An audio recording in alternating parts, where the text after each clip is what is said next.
Hi friends, कैसे हैं आप लोग। इस वीडियो ऑनलाइन सेशन में आप लोगों का एक बार फिर से स्वागत है। ये जो यूट्यूब पे हम लोग स्टडी वीडियो सेशन में कर रहे हैं, ये हम टीजीटी, पीजीटी और जीआईसी के लिए कर रहे हैं। जो हमारे इस चैनल पे नए स्टूडेंट हैं उनको हम बता दें कि हम लोग इसमें टोटल टीजीटी, पीजीटी और जीआईसी के सिलेबस का डिटेल में स्टडी करेंगे। तो सबसे पहले हम अपने इस डिटेल सिलेबस में कहाँ से शुरुआत करेंगे और कौन से टॉपिक से होते हुए पूरे सिलेबस को कवर करेंगे। तो एक बार मैं फिर से आपको जानकारी दे दूं कि मुझे थैलोफाइटा पढ़ना है। ये जो थैलोफाइटा ग्रुप आपको मिलेगा, इसमें आप एल्गी पढ़ेंगे, फंजाई पढ़ेंगे और लाइकेन पढ़ेंगे। तो जब आप एल्गी का स्टडी करेंगे डिटेल में, तो आपको यहाँ 3 टाइप के सेल ऑर्गेनाइजेशन दिखाई पड़ेंगे। कुछ एल्गी यहाँ पे प्रोकैरियोटिक नेचर के होते हैं, कुछ मेसोकैरियोटिक नेचर के होते हैं और कुछ यूकैरियोटिक नेचर के होते हैं। तो आपको यहाँ एल्गी, फंजाई और लाइकेन मिलेगा। इसके बाद जब आप ब्रायोफाइटा में जाएंगे तो ब्रायोफाइटा के अंतर्गत हमको रेक्सिया, मार्केंसिया, एंथोसिरास, फ्यूनेरिया और स्फेगनम जीनस को डिटेल में स्टडी करना है। इसके बाद हम लोग आगे बढ़ेंगे तो आगे हमको मिलेगा टेरिडोफाइटा। ये टेरिडोफाइटा जिसके अंतर्गत हम लाइकोपोडियम, सिलेजिनेला, मार्सिलिया, ड्रायोप्टेरिस जैसे जीनस का स्टडी करेंगे। इसके बाद हमें आगे मिलेगा जिम्नोस्पर्म, तो आगे आप जिम्नोस्पर्म का भी स्टडी करेंगे। और फिर एक लास्ट में ग्रुप आपको मिलेगा एंजियोस्पर्म। जिम्नोस्पर्म के अंतर्गत हम लोग साइकस स्पाइनस का स्टडी करेंगे और इसके जनरल कैरेक्टर के अंतर्गत जो भी इसके इंपॉर्टेंट जीनस हैं, उसके जो इंपॉर्टेंट टॉपिक है, कैरेक्टर हैं, उसको हम लोग कवर करेंगे। तो इस ब्रायोफाइटा के अंतर्गत आपको रेक्सिया मिलेगा, मार्केंसिया मिलेगा, एंथोसिरास मिलेगा, फ्यूनेरिया मिलेगा और स्फेगनम। तो यहाँ जो एनजीओ में जब आप पहुँचेंगे तो एनजीओ के अंतर्गत आपको 3 ग्रुप हो जाएगा। इसके अंतर्गत एक ग्रुप आपको मिलेगा प्लांट एम्ब्रियोलॉजी, तो इसमें एक ग्रुप हो गया प्लांट एम्ब्रियोलॉजी। इसके बाद इसका जो दूसरा ग्रुप है वह है प्लांट मार्फोलॉजी, तो इसके अंतर्गत जो दूसरा ग्रुप आपको मिलेगा प्लांट मार्फोलॉजी। और जो इसका तीसरा ग्रुप होगा वह प्लांट एनाटॉमी होगा, तो इसके अंतर्गत जो हमें तीसरा ग्रुप मिलेगा प्लांट एनाटॉमी। तो यहाँ पे हमें एनजीओ में 3 ग्रुप मिल जाएगा, एक प्लांट एम्ब्रियोलॉजी, दूसरा प्लांट मार्फोलॉजी, तीसरा प्लांट एनाटॉमी। ये जो प्लांट मार्फोलॉजी है, इसके अंतर्गत हम लोग रूट, स्टेम और लीफ, इसके साथ साथ फ्लावर, इसका हम लोग एक्सटर्नल मार्फोलॉजी का स्टडी करेंगे। इसके इंटरनल मीन्स इसका सेक्शन हम नहीं देखेंगे, केवल इसके एक्सटर्नल मार्फोलॉजी का हमें स्टडी करना है।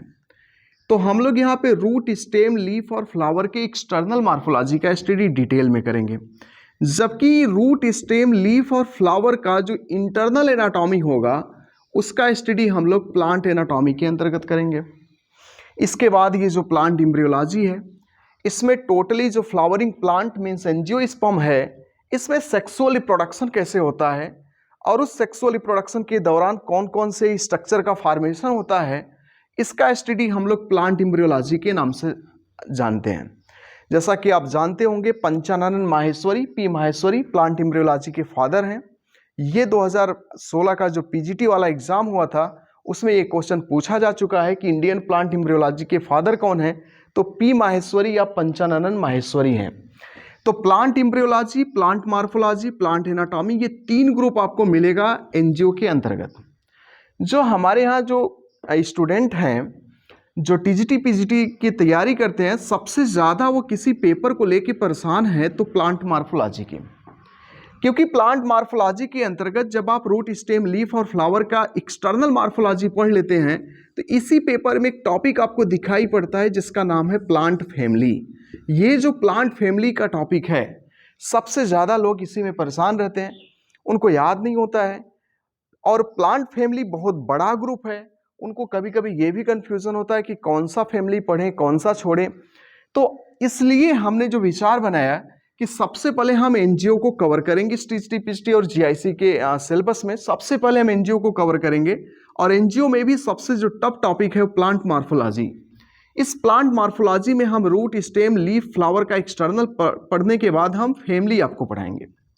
जैसे ये टॉपिक कवर होकर ख़त्म होगा, हम प्लांट एम्ब्रियोलॉजी आपको पढ़ाएंगे। और प्लांट एम्ब्रियोलॉजी के बाद प्लांट एनाटॉमी पढ़ने के बाद ये टॉपिक यहीं पे हो जाएगा समाप्त।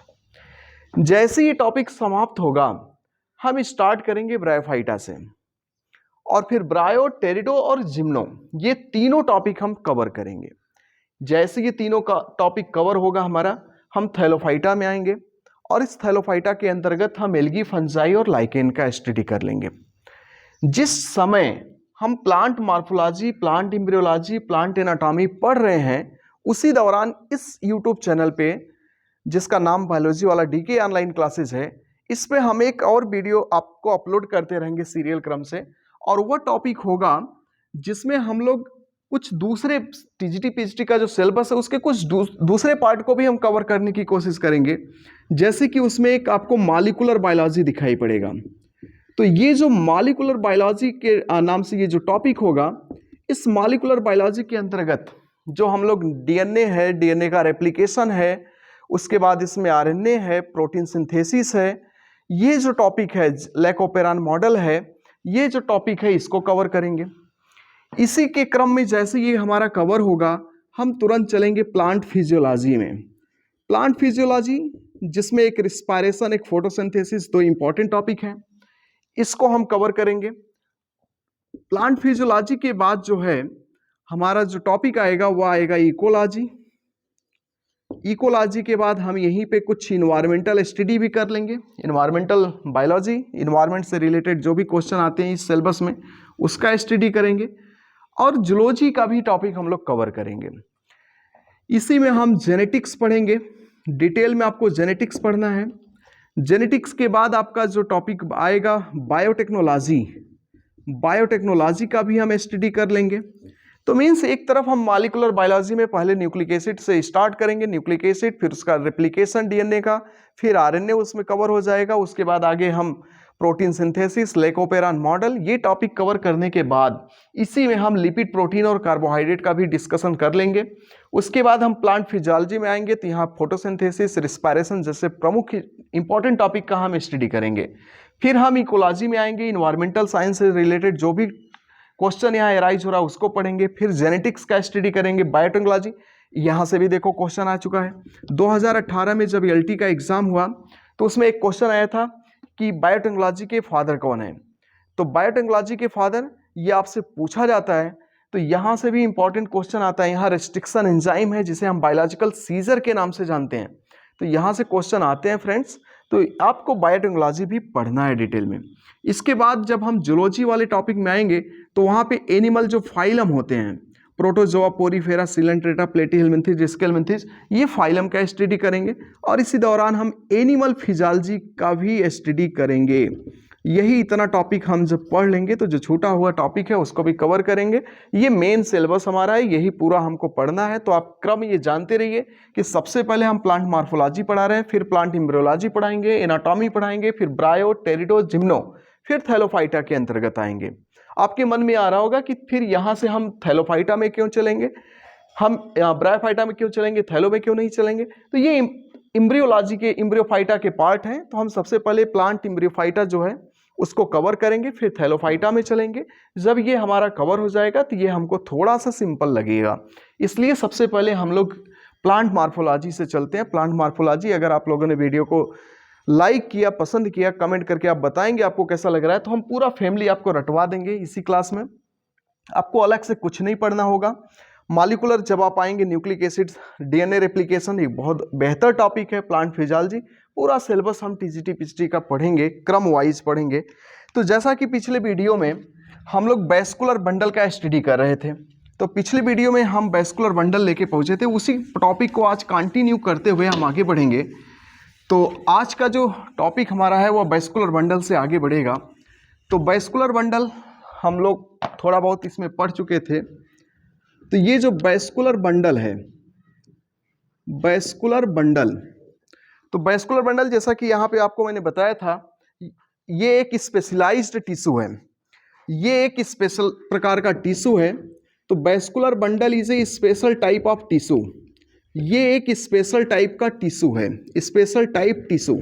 अगर आपसे पूछा जाए कि व्हाट इज वैस्कुलर बंडल, तो आप बताएंगे कि वैस्कुलर बंडल एक स्पेशल टाइप का टिश्यू है जो ट्रांसपोर्ट करता है, क्या ट्रांसपोर्ट करता है ये? Transport the water and nutrition. ये एक स्पेशल प्रकार का टिश्यू है जो वाटर और न्यूट्रिशन का ट्रांसपोर्ट करता है। अगर आपसे पूछा जाए व्हाट इज वेस्कुलर बंडल, तो आप बताएंगे कि vascular bundle is a special type of tissue that transport water and nutrition in plant.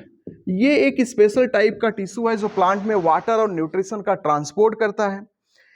अब इस वेस्कुलर बंडल के अंतर्गत हमारा एक टॉपिक आता है जाइलम, इसके अंतर्गत एक टॉपिक हमको मिलेगा फ्लोएम, और एक टॉपिक हमको मिलता है वेस्कुलर कैम्बियम। ये वेस्कुलर कैम्बियम, ठीक। तो यहां हमको 3 टॉपिक मिल गया, एक मिल गया जाइलम, दूसरा मिला फ्लोएम, तीसरा मिला वेस्कुलर कैम्बियम। तो फ्रेंड्स हमें जाइलम यहाँ पे पढ़ना है, फ्लोएम पढ़ना है और वेस्कुलर कैम्बियम पढ़ना है। तो ये यहाँ पे वेस्कुलर कैम्बियम। तो ये जो वेस्कुलर कैम्बियम है, सबसे पहले तो ये हम इसको समझ लेते हैं। वेस्कुलर बंडल के साथ हमेशा वेस्कुलर कैम्बियम हो ऐसा नहीं है। कभी कभी वेस्कुलर बंडल का फॉर्मेशन केवल जाइलम और फ्लोएम से होता है, उसमें वेस्कुलर कैम्बियम नहीं होता है। वेस्कुलर कैम्बियम की यहाँ रोल को हम जान लें। प्लांट में 2 टाइप के ग्रोथ होते हैं, एक होता है प्राइमरी ग्रोथ। तो जो प्लांट ग्रोथ होता है फ्रेंड्स, ये 2 टाइप का होता है। इसमें एक होता है प्राइमरी ग्रोथ। जब आप प्लांट ग्रोथ को पढ़ेंगे तो यहाँ एनाटॉमी में इसको डिटेल पढ़ेंगे हम लोग, प्लांट एनाटॉमी। तो प्राइमरी ग्रोथ मतलब होता है ग्रोथ इन लेंथ, किसी प्लांट का लंबाई में बढ़ना, किसी प्लांट का लंबाई में बढ़ना, ये होता है primary growth, means growth in length. और ये क्यों होता है, कौन सी सेल की वजह से प्लांट ग्रोथ में लंबाई लेंथ में लंबाई हो रहा है? तो ड्यू टू मेरिस्टेमेटिक टिश्यू, और मेरिस्टेमेटिक टिश्यू का स्टडी हम लोग पिछले वीडियो में कर चुके हैं। ये प्लांट का डिवीजन करने वाला टिश्यू है जिसके पास पावर ऑफ डिवीजन होता है। तो इस मेरिस्टेमेटिक टिश्यू की वजह से जब इसमें डिवीजन होगा तो इसके डिवीजन की वजह से प्लांट ग्रोथ में लेंथ में लंबा होता है। तो ये हम लोग कहते हैं प्राइमरी ग्रोथ। इसके बाद यहाँ पे दूसरे नंबर पे आता है सेकेंडरी ग्रोथ। तो सेकेंडरी ग्रोथ में क्या होता है कि प्लांट अपने मोटाई में बढ़ता है। तो यहाँ पे होगा ग्रोथ इन थिकनेस, किसी प्लांट का मोटाई में बढ़ना। यहाँ प्लांट मोटा होगा, सबसे पहले प्लांट देखो लंबा हुआ, फिर यहाँ प्लांट मोटा हो रहा है। तो ये जो थिकनेस में बढ़ रहा है प्लांट, ये 2 जगह पे बढ़ता है। जब हम एनाटॉमी में पढ़ेंगे रूट स्टेम लीफ का, जब हम सेक्शन काटेंगे तो वहां हमें एक मिलेगा स्टीलर रीजन, वहां एक हमको मिलता है स्टीलर रीजन। अगर आप लोग जानते होंगे स्टील, जिसके अंतर्गत इंडोडर्मिस और पेरिसाइकिल, तीसरा जाइलम, फ्लोएम और कैम्बियम आता है। कभी कभी पित्त होता है, कभी नहीं होता है। अगर पित्त नहीं है तो प्रोटोस्टील है, अगर पित्त है तो साइफोनोस्टील है। ये तो हम आगे पढ़ेंगे एनाटॉमी में। तो जब स्टीलर रीजन, वांटिगम और डूलिएट नामक साइंटिस्ट ने स्टीलर थियरी दिया था, तो जब स्टीलर रीजन में हम जाएंगे तो स्टीलर रीजन में जो सेकेंडरी ग्रोथ होगा, secondary growth in stelar region due to vascular cambium. तो वेस्कुलर कैम्बियम की वजह से सेकेंडरी ग्रोथ होता है स्टीलर रीजन में। आप वेस्कुलर कैम्बियम का रोल समझ चुके होंगे कि वेस्कुलर कैम्बियम की वजह से सेकेंडरी ग्रोथ होता है। सेकेंडरी ग्रोथ का मतलब आप समझ चुके हैं, थिकनेस में बढ़ना। और कहां होता है तो आप बताएंगे स्टीलर रीजन में। मींस यहां पे हो गया कि ग्रोथ इन थिकनेस, यहां थिकनेस में प्लांट बढ़ेगा, मोटाई में बढ़ेगा। और ये मोटाई में कब बढ़ेगा? जब वेस्कुलर कैम्बियम में एक्टिविटी होगा।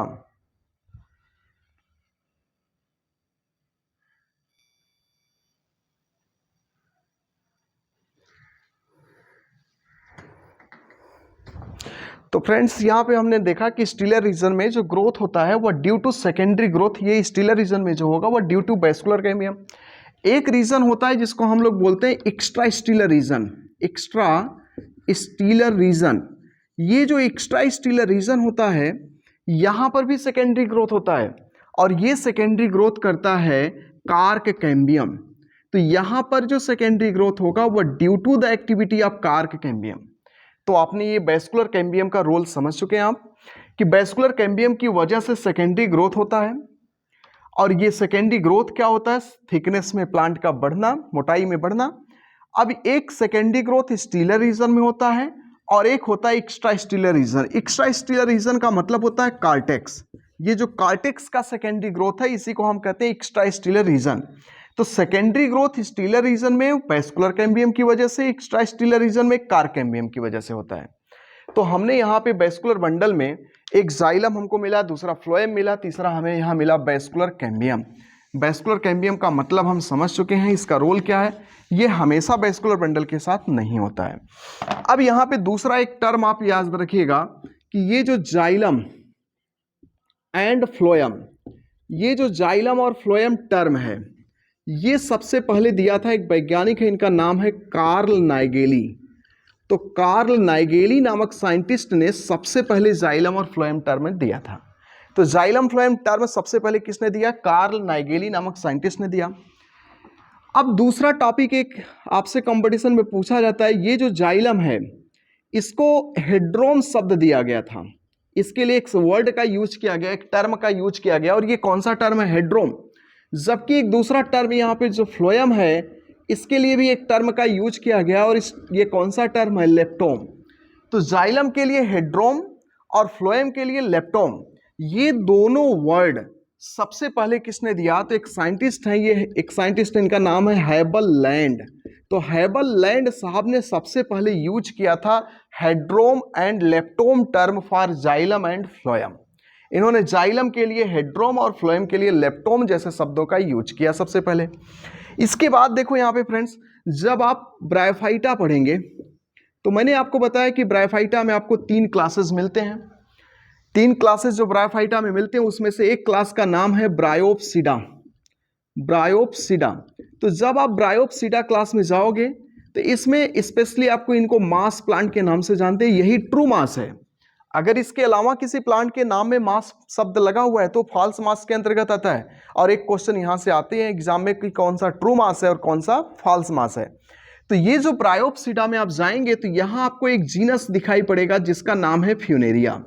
तो फ्यूनेरिया के जब आप स्टेम का स्टडी करेंगे, एक्चुअली में ट्रू स्टेम नहीं होता है, स्टेम लाइक स्ट्रक्चर होते हैं, तो जब आप इसका स्टडी करोगे तो आपको यहाँ पे 2 वर्ड दिखाई पड़ेंगे। एक को हम लोग बोलते हैं यहाँ पे हाइड्रॉइड सेल, सेल है हाइड्रॉइड सेल, और एक आपको यहाँ दिखाई पड़ेगा लेप्टॉइड सेल। तो यहाँ पे 2 चीजें आपको दिखाई पड़ा, एक का नाम है हाइड्रॉइड सेल, दूसरे का नाम है लेप्टॉइड सेल। तो यहाँ पे ये जो हाइड्रॉइड और लेप्टॉइड सेल हैं ये एक्चुअली में वाटर का ट्रांसपोर्ट करेगा, और ये मतलब आप इसको कह सकते हैं कि वो वाटर कंडक्टिंग है। तो आप इसको कह सकते हैं कि ये एक ऐसा टिश्यू है जो वाटर कंडक्टिंग है, और ये न्यूट्रिशन या फूड, तो आप स्पेशली इसको कह सकते हैं कि ये फूड कंडक्टिंग है। तो जब आप फ्यूनेरिया में हाइड्रॉइड सेल पढ़ेंगे तो ये वाटर कंडक्टिंग है, ये लेप्टॉइड पढ़ेंगे तो ये फूड कंडक्टिंग है। मीन्स ये जाइलम से सिमिलर है, आप इसको कह सकते हैं सिमिलर टू जाइलम, ये जाइलम के समान है। आप इसको कह सकते हैं कि सिमिलर टू फ्लोएम, ये फ्लोएम के समान है। तो अगर आपसे पूछा जाए कि वह कौन सा सेल है ब्रायोफाइटा में जो जाइलम और फ्लोएम से सिमिलरिटी शो कर रहा है, तो hydroid cell of Funaria similar to xylem and also hydroid leptoid cell of Funaria similar to phloem. और ये हाइड्रॉइड, हेड्रोम और लेप्टोम शब्द किसने दिया? ये हैबल लैंड ने दिया था। Hadrome for xylem and leptome for phloem. तो यहाँ पे अब हम डिटेल में पढ़ेंगे जाइलम क्या है, फ्लोएम क्या है। तो थोड़ा सा चलते हैं, हम आगे बढ़ते हैं। एक बार इसको आप लोग स्क्रीनशॉट करिएगा, इसके बाद हम आगे बढ़ेंगे। जाइलम, जाइलम क्या है, इसके बाद फ्लोएम पूरा डिटेल में हम यहाँ पे पढ़ेंगे। एक बार फिर से जब हम प्लांट एनाटॉमी पढ़ाएंगे और टेरिडोफाइटा पढ़ाएंगे तो इनके बारे में एक बार मैं फिर से वहाँ चर्चा करूँगा, क्योंकि वहाँ ये एक बार फिर से आपको मिलेंगे। तो यहाँ पे दूसरा टॉपिक, जब आप जाइलम को डिटेल में देखेंगे फ्रेंड्स, तो सबसे पहले आपको जाइलम को डिफाइन करना पड़ेगा। तो जाइलम टर्म, जैसा कि मैंने बताया, कार्ल नाइगेली ने ये टर्म दिया है। तो ये वाटर एंड मिनरल, आप यहाँ पे सिंपल सा कह सकते हैं कि water and mineral, water and mineral conducting tissue. ये कौन सा टिश्यू है? Water and mineral conducting tissue. अगर आपसे पूछा जाए कि ये जाइलम क्या है, तो 2 स्पेशली यहाँ पे 2 चीजें याद रखो, एक जाइलम और दूसरा मिनरल। ये एक ऐसे टिश्यू हैं जो जाइलम और मिनरल का ट्रांसपोर्ट करते हैं प्लांट में। तो जाइलम और यहाँ पे वाटर और मिनरल का जो ट्रांसपोर्ट करने वाले टिश्यू हैं उसी को आप क्या कहेंगे, जाइलम के नाम से जानते हैं। यहाँ पे फ्रेंड्स ये जो जाइलम है ये वाटर और मिनरल, वाटर तो सब जानते हैं, कभी कभी आपसे स्पेशली पूछ लिया जाता है कि मिनरल का ट्रांसपोर्ट कौन कर रहा है, तो मिनरल का ट्रांसपोर्ट भी कौन करता है, जाइलम ही कर रहा है। कहां से, from root to stem and leaf, ये रूट से वाटर और मिनरल का ट्रांसपोर्ट करेगा, कहां तक ले जाएगा उसे, स्टेम तक, लीफ तक। ठीक है, इसके बाद हम जाइलम में जो सेल पाए जाते हैं उनके सेल का चर्चा करेंगे। तो इसमें एक सबसे पहले सेल है जिसका नाम है ट्रैकिड्स। सबसे पहले एक सेल का स्टडी हम करेंगे जिसका नाम ट्रैकिड्स है। अब यहाँ पे फ्रेंड्स ये जो ट्रैकिड है इसमें एक तो हम जानते हैं कि ये डेड सेल है, सबसे पहला इंपॉर्टेंट क्वेश्चन है, आपसे पूछा जा सकता है कि ट्रैकिड कैसा सेल है, तो ट्रैकिड हमारा डेड सेल है। दूसरा आप जानते रहिए कि इसकी जो सेल वॉल है, इसके सेल वॉल पर लिग्निन का डिपोजिशन होता है, इसलिए हम कह सकते हैं कि यहाँ जो सेल वॉल होता है वो लिग्निफाइड सेल वॉल है, लिग्निफाइड सेल वॉल। तो इसका सेल वॉल कैसा है, लिग्निफाइड है। दूसरा, अभी आप आगे पढ़ेंगे एक टॉपिक आएगा जिसका नाम है वेसल। ये वेसल भी सेल है और ये जाइलम का है, ये भी वाटर का कंडक्शन करता है, ये भी वाटर का कंडक्शन करता है। तो वेसल भी डेड सेल है, इसको भी हम कह सकते हैं कि ये भी कैसा सेल है, ये भी डेड सेल है। इसका भी सेल वॉल जो होता है वो लिग्निफाइड होता है, तो इसका भी सेल वॉल कैसा हो गया, ये लिग्निफाइड सेल वॉल हो गया। लेकिन अब जो क्वेश्चन आता है कंपटीशन में वह एक, दोनों तो ये सिमिलरिटी हो गया कि ये भी डेड सेल, ये भी डेड सेल, ये भी लिग्निफाइड, ये भी लिग्निफाइड। यहां पे दूसरा इंपॉर्टेंट टर्म है कि ये भी वाटर का कंडक्शन करता है मिनरल का, ये भी वाटर और मिनरल का कंडक्शन करता है। तो फिर आपके मन में आएगा कि दोनों में अंतर क्या है। तो एक यहां पे जो ट्रैकिड है ये प्रिमिटिव वाटर कंडक्टिंग टिश्यू है, इसमें जो इंपॉर्टेंट है आप इसको विशेष ध्यान दीजिएगा, ये प्रिमिटिव वाटर कंडक्टिंग टिश्यू है। अगर आपसे पूछा जाए कि प्रिमिटिव वाटर कंडक्टिंग टिश्यू कौन है, तो प्रिमिटिव वाटर कंडक्टिंग टिश्यू हमारा ट्रैकिड है, ये प्रिमिटिव वाटर कंडक्टिंग टिश्यू है। फिर ये कहां पाया जाता है, तो प्रिमिटिव वाटर कंडक्टिंग टिश्यू है और ये पाया जाएगा टेरिडोफाइटा में। किसमें पाया जा रहा है, ये पाया जा रहा है टेरिडोफाइटा में, ये पाया जाएगा जिम्नोस्पर्म में। तो ये हमारा प्रिमिटिव वाटर कंडक्टिंग टिश्यू है जो किसमें पाया जा रहा है, टेरिडो और जिम्नोस्पर्म में पाया जा रहा है। तो फ्रेंड्स यहाँ पे दूसरा है कि ये जो वेसल्स हैं ये एडवांस वाटर कंडक्टिंग टिश्यू है।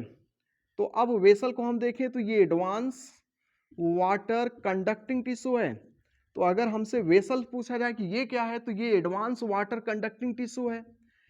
फिर ये आता है कि ये किस में पाया जाएगा, तो ये पाया जाएगा एंजियोस्पर्म में।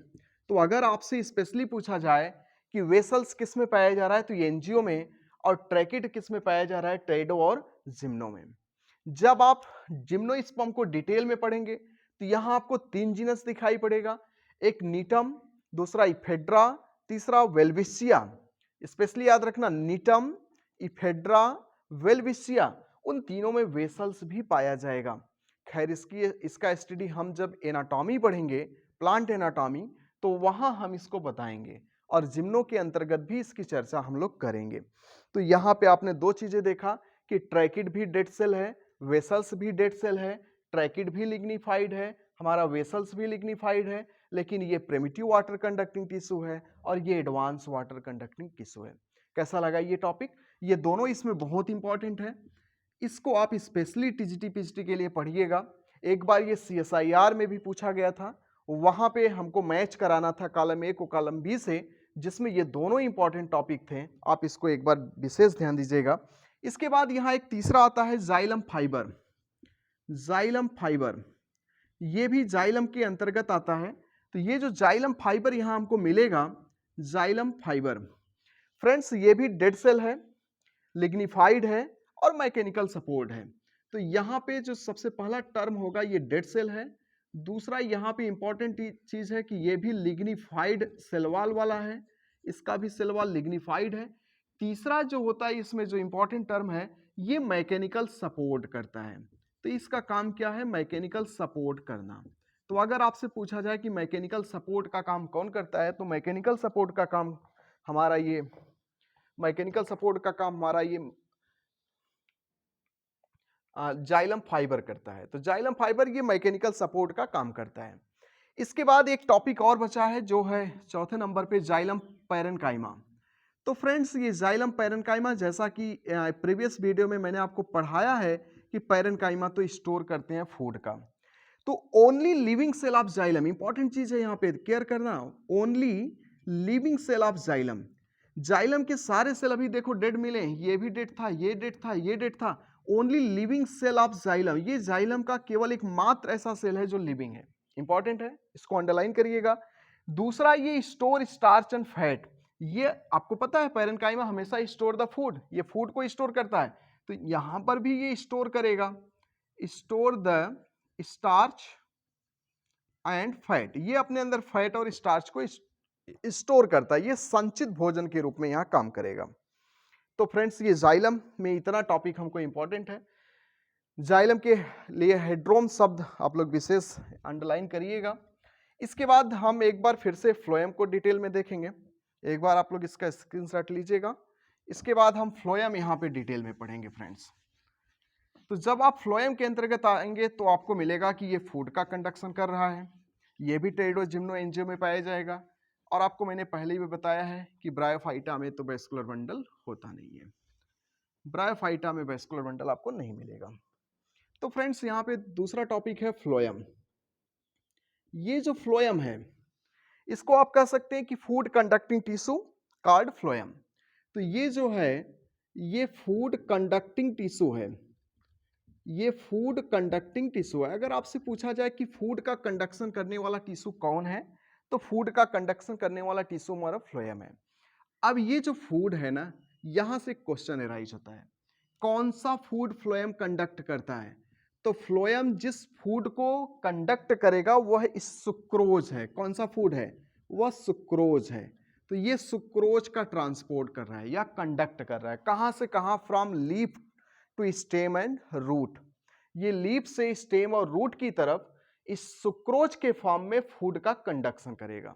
ये इंपॉर्टेंट क्वेश्चन है, यहां से ये क्वेश्चन आपको मिलेगा कि सुक्रोज के फॉर्म में ये फूड का कंडक्शन कैसे। क्वेश्चन आएगा, क्वेश्चन ये हो सकता है कि phloem conduct the food in the form of, चार ऑप्शन देगा, तो आप याद रखिएगा उस ऑप्शन में एक आपको दिखाई पड़ेगा सुक्रोज। दूसरा, ये अभी आपने देखा कि जाइलम में 3 सेल डेड थे, एक पैरेन्काइमा जो था ओनली लिविंग था। यहाँ पे मैक्सिमम जो सेल होंगे वो लिविंग होंगे, तो यहाँ ज्यादातर सेल होंगे जो वो लिविंग टिश्यू होंगे। तो फ्लोएम के ज्यादातर टिश्यू कैसे हैं, लिविंग टिश्यू हैं, और टर्म आपको पता है किसने दिया है। इसके बाद जो फ्लोएम का जब आप स्ट्रक्चर पढ़ेंगे तो आपको यहाँ पे कंडक्टिंग सेल मिलेगा। तो फ्लोएम में एक आपको कंडक्टिंग सेल मिलेगा या कंडक्टिंग टिश्यू कह सकते हैं। दूसरा आपको यहाँ पे मिलेगा पैरेन्काइमा सेल, दूसरा आपको यहाँ दिखाई पड़ेगा parenchyma cell, store the food, ये फूड का स्टोर ही करेगा। तीसरा आपको यहाँ मिलेगा सपोर्टिंग सेल, तो तीसरा यहाँ पे हो गया सपोर्टिंग सेल्स। तो यहाँ जो फ्लोएम है इसमें एक कंडक्टिंग सेल्स है, दूसरा इसमें पैरेन्काइमा है, और तीसरा इसमें सपोर्टिंग सेल है। अब कंडक्टिंग सेल के बारे में हम पढ़ेंगे, फिर पैरेन्काइमा के बारे में पढ़ेंगे, फिर हम सपोर्टिंग सेल के बारे में पढ़ेंगे। तो सबसे पहले हम स्टार्ट करते हैं कंडक्टिंग सेल को, जिसका नाम है सीव एलिमेंट। जिसका नाम क्या है फ्रेंड्स, सीव एलिमेंट। तो सबसे पहले हम देखेंगे सीव एलिमेंट क्या है। तो सीव एलिमेंट, अच्छा, जो हिंदी में जो स्टूडेंट हमारे इस चैनल पे जुड़े हैं, जिनको हिंदी में चाहिए सेम टॉपिक, तो हमारे मित्र कुमार गौरव सिंह इसी टॉपिक को हिंदी में पढ़ा रहे हैं, तो आप लोग उनसे जुड़िएगा, आपको हिंदी में वहाँ चीज़ें मिल जाएगा। तो सबसे पहले जब हम सीव एलिमेंट के पास आएंगे तो ये फूड कंडक्टिंग एलिमेंट है फ्लोएम का। इसको हम डिफाइन करेंगे कि ये food conducting tissue of phloem, tissue of phloem. ये फ्लोएम का एक ऐसा टिश्यू है जो फूड का कंडक्शन करेगा। तो अगर आपसे पूछा जाए कि व्हाट इज सीव एलिमेंट, तो आप डिफाइन करेंगे food conducting tissue of phloem. ये फ्लोएम का एक ऐसा टिश्यू है जो फूड का कंडक्शन करेगा। दूसरा एक इंपॉर्टेंट टर्म है, इस सेल के अंदर कुछ ऐसी चीजें हैं जो एब्सेंट पाई जाती हैं। आपसे क्वेश्चन में पूछता है कि इन मैच्योरिटी, आप यहां पे कह सकते हैं कि इन मैच्योरिटी, जब सीव एलिमेंट की सेल मैच्योरिटी अटेंड कर लेती है, मैच्योरिटी को प्राप्त कर लेती हैं, तो इस सेल में आपको न्यूक्लियस नहीं दिखाई पड़ेगा, याद रखिएगा यहां न्यूक्लियस नहीं होगा। दूसरा, इस सेल के अंदर से साइटोसोल गायब हो जाएगा, यहां साइटोसोल भी नहीं होगा। यहां पे राइबोसोम आपको नहीं दिखाई पड़ेगा, जिसे हम लोग फैक्ट्री ऑफ प्रोटीन कहते हैं। राइबोसोम फैक्ट्री ऑफ प्रोटीन के नाम से जानते हैं। न्यूक्लियस जिसे सेल का ब्रेन कहते हैं। एक न्यूक्लियस सेल के अंदर होता है, एक न्यूक्लियाई हमारे ब्रेन में होता है। कभी कभी हमसे पूछा जाता है कि न्यूक्लियस कहाँ पाया जाता है, तो हम कहते हैं कि न्यूक्लियस सेल के अंदर है। सही है, न्यूक्लियस सेल के अंदर है। एक न्यूक्लियाई स्ट्रक्चर है जो ब्रेन का है, तो याद रखिएगा कि ये ब्रेन का भी पार्ट है।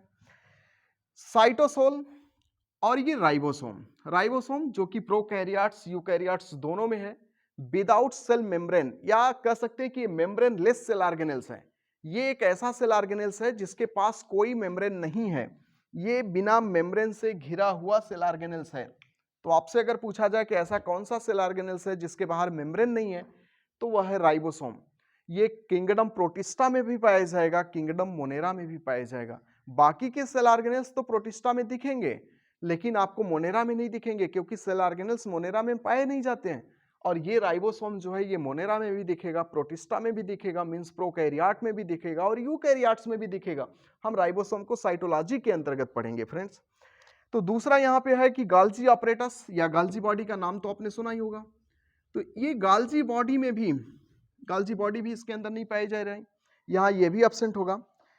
अच्छा, आपने ये देखा कि सीयू एलिमेंट को डिफाइन किया, तो ये फूड कंडक्टिंग टिश्यू है, किसका? फ्लोएम का। मैच्योरिटी पे क्या कर रहा है? ये इस मैच्योरिटी पे इसके अंदर न्यूक्लियस, साइटोसोल, राइबोसोम, गाल्जी बॉडी ये एब्सेंट हैं। तो एट द मैच्योरिटी ये चीजें इसके अंदर से एब्सेंट हो जा रही है। मैच्योरिटी पर इसके अंदर ना तो न्यूक्लियस होगा, ना साइटोसोल होगा, ना राइबोसोम होगा, ना ही गाल्जी बॉडी, ये सब एब्सेंट होंगे। दूसरा पॉइंट, अच्छा ये एब्सेंट होके करते क्या हैं? इनके एब्सेंट होने से प्रोवाइड, यहां पे ये प्रोवाइड करेंगे large surface area, large surface area या लार्ज स्पेस कर सकते हैं आप। जब ये एब्सेंट होंगे तो इनके एब्सेंट होने से यहां स्पेस बढ़ जाएगा, लार्ज स्पेस होगा, और इस स्पेस की वजह से ये ज्यादा से ज्यादा फूड का कंडक्शन कर सकता है।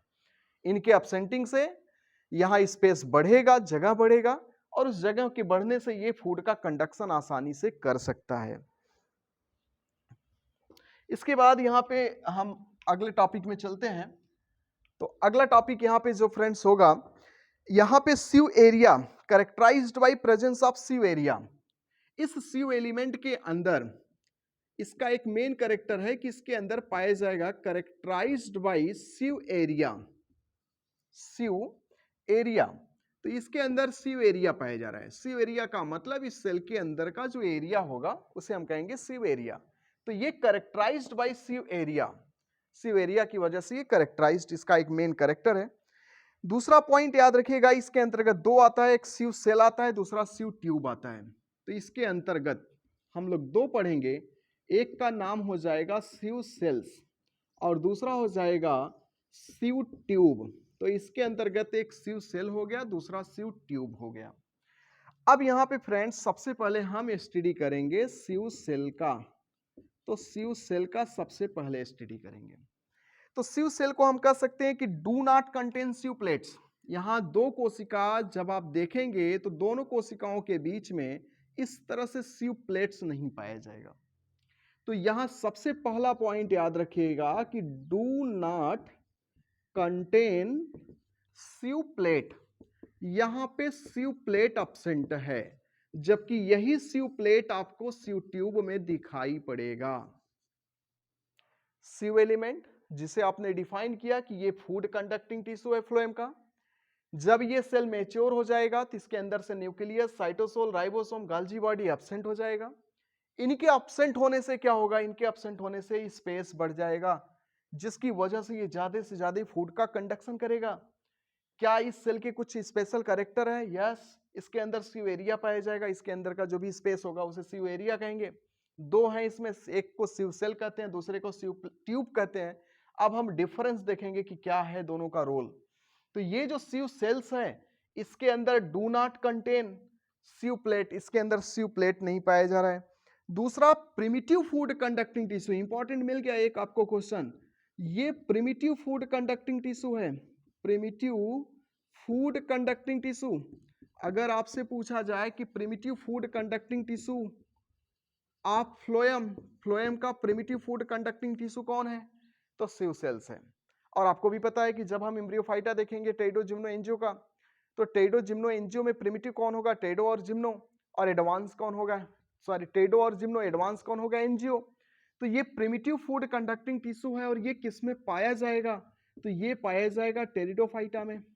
ये किस में पाया जाएगा, ये पाया जाएगा टेरिडोफाइटा में, ये पाया जाएगा जिम्नोस्पर्म में।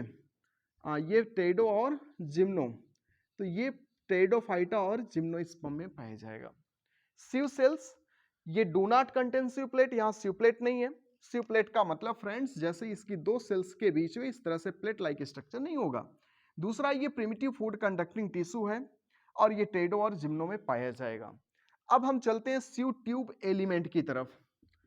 इसको हम लोग कई नामों से जानते हैं। एक तो इसको हम लोग कहते हैं सिव ट्यूब, दूसरा हम इसे सिव ट्यूब मेंबर, यहीं पे एक शब्द जोड़ देते हैं सिव ट्यूब मेंबर, तो इसे हम सिव ट्यूब मेंबर भी कहते हैं। इसको हम सिव ट्यूब एलिमेंट भी कहते हैं, तो इसको हम सिव ट्यूब एलिमेंट के नाम से भी जानते हैं। तो एक तो नाम इसका हो गया कि इसे हम लोग सिव ट्यूब मेंबर कहते हैं, दूसरा इसे हम सिव ट्यूब एलिमेंट के नाम से भी जानते हैं। ये इन्यूक्लिएटेड एंड लिविंग, ये कैसा सेल्स है, ये इन्यूक्लिएटेड एंड लिविंग, तो ये तो एक तो लिविंग है, दूसरा इन्यूक्लिएटेड, मीन्स यहाँ इमेच्योरिटी स्टेज में यहाँ न्यूक्लियस था, आफ्टर मेच्योरिटी इसका न्यूक्लियस गायब हो गया।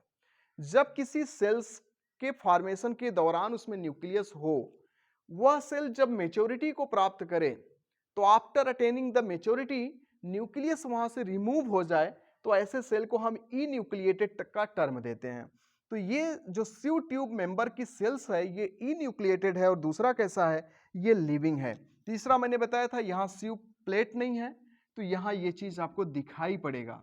तो यहाँ पे दूसरा टॉपिक हो जाएगा कंटेन सिव प्लेट्स, यहाँ सिव प्लेट्स पाया जाएगा।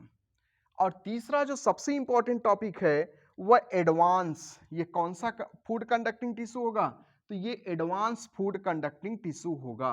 तो तीसरा इस टॉपिक को याद रखना, ये आपको एग्जाम में मिलेगा। तो ये हो गया एडवांस्ड फूड कंडक्टिंग टिश्यू, ये हो गया एडवांस फूड कंडक्टिंग टिश्यू। तो अगर आपसे पूछा जाए कि फ्लोएम का एडवांस फूड कंडक्टिंग टिश्यू कौन है, तो ये एडवांस फूड कंडक्टिंग टिश्यू हो गया। और ये किस में पाया जाएगा, तो ये पाया जाएगा एंजियोस्पर्म में। किस में पाया जाएगा फ्रेंड्स, एंजियोस्पर्म में। इंपॉर्टेंट है, आप इसमें सिव ट्यूब मेंबर के नाम से भी इसको जानते हैं, सिव ट्यूब एलिमेंट भी कहते हैं। Enucleated means in immaturity nucleus are present but after the maturity nucleus absent. Living, आपको पता है ये भी लिविंग है। दूसरा, ये सिव प्लेट्स इसमें है, इसमें सिव प्लेट्स नहीं है, ये एडवांस है, और ये कैसा था, प्रिमिटिव था। तो यहां से ये इंपॉर्टेंट चीज है एडवांस फूड कंडक्टिंग और एंजियो में। इस पूरे टॉपिक में इसको जरूर याद रखना कि ये एडवांस है और ये प्रिमिटिव है। इसके बाद हम आगे बढ़ेंगे तो हमें मिलेगा कंपेनियन सेल। कंपेनियन सेल की तरफ अब हम बढ़ते हैं। तो पहला आपको ये कैसा लगा, सिव ट्यूब एलिमेंट। सिव ट्यूब एलिमेंट फ्लोएम का इंपॉर्टेंट टर्म है, ये आपसे कंपटीशन में पूछा जाता है, इसको आप लोग जरूर याद करिएगा। इसके बाद जब हम बढ़ेंगे आगे तो हमें मिलेगा companion cells. Companion cell, companion cells present in angio, absent in pterido और जिम्नो। सबसे पहली पॉइंट तो यही हो जाएगा कि ये प्रेजेंट कहाँ पे है और ये एब्सेंट कहाँ पे है। तो ये जो कंपेनियन सेल है ये प्रेजेंट है एंजियोस्पर्म में, तो आपको ये एंजियोस्पर्म में दिखाई पड़ेगा। और जब आप एब्सेंटी की बात करेंगे तो आपको टेरिडोफाइटा में ये नहीं दिखेगा, टेरिडोफाइटा में ये एब्सेंट है, और ये जिम्नोस्पर्म में भी एब्सेंट है। तो टेरिडो और जिम्नोस्पर्म में ये चीज एब्सेंट होगा। तो companion cell present in angiosperm, absent in pteridophyta and gymnosperm. ठीक फ्रेंड्स, इसके बाद जब आप यहाँ पे आएंगे जिम्नोस्पर्म में, तो जिम्नोस्पर्म में कंपेनियन सेल के प्लेस पर एक दूसरी सेल पाई जाती है जिसको हम लोग कहते हैं एल्ब्यूमिनस सेल। इंपॉर्टेंट चीजें हैं, यहां से क्वेश्चन आता है कि यहां पर एक सेल पाई जाएगी जिसका नाम है एल्ब्यूमिनस सेल, या इसी को कहते हैं स्ट्रासबर्गर सेल। स्ट्रासबर्गर सेल, तो आप इसे स्ट्रासबर्गर सेल के नाम से भी जानते हैं। तो स्ट्रासबर्गर सेल या एल्ब्यूमिनस सेल ये कंपेनियन सेल के एनालॉगस होता है और ये आपको मिलेगा जिम्नोस्पर्म में। और जो कंपेनियन सेल है इसके पास न्यूक्लियस होता है, जैसा कि इसके पहले सी ट्यूब एलिमेंट में आपने देखा न्यूक्लियस नहीं था, तो यहाँ कंटेन न्यूक्लियस, यहाँ पे आपको न्यूक्लियस दिखाई पड़ेगा। तो याद रखिएगा यहाँ पे आपको न्यूक्लियस दिखाई पड़ेगा।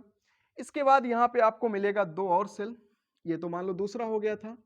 इसके बाद तीसरा यहाँ पे जो सेल मिलेगा वह सेल है फ्लोएम पैरेन्काइमा। ये फ्लोएम पैरेन्काइमा, आपको जाइलम पैरेन्काइमा भी दिखा था जो कि फूड को स्टोर किया था, यहाँ भी सेम काम होगा, ये भी स्टोर द फूड, ये भी फूड को स्टोर करेगा। इसके बाद यहाँ पर एक और चौथा सेल मिलेगा जिसका नाम है फ्लोएम फाइबर, तो एक और मिलेगा फ्लोएम फाइबर। ये जो फ्लोएम फाइबर होगा फ्रेंड्स, ये सपोर्ट करेगा, तो ये मैकेनिकल सपोर्ट करेगा। कैसा लगा ये फ्लोएम वाला टॉपिक? प्लांट इंट्रोडक्शन के आज इस थर्ड पार्ट में बस इतना ही। आपको ये टॉपिक कैसा लगा कमेंट करके ज़रूर बताएं। थोड़ी सी लाइटिंग की प्रॉब्लम की वजह से आपको थोड़ी तकलीफ झेलनी पड़ सकती है, लेकिन आप चीज़ों को पढ़ना, स्पष्ट मैंने समझाया है, इस चीज़ों को लिखाया है। जैसा हो फिर अगले वीडियो में हम लोग अगले वीडियो में जनरेशन इन प्लांट, जो गैमेटोफाइट स्पोरोफाइट जनरेशन होता है उसके बारे में स्टडी करेंगे। आज के लिए बस इतना ही। Thank you.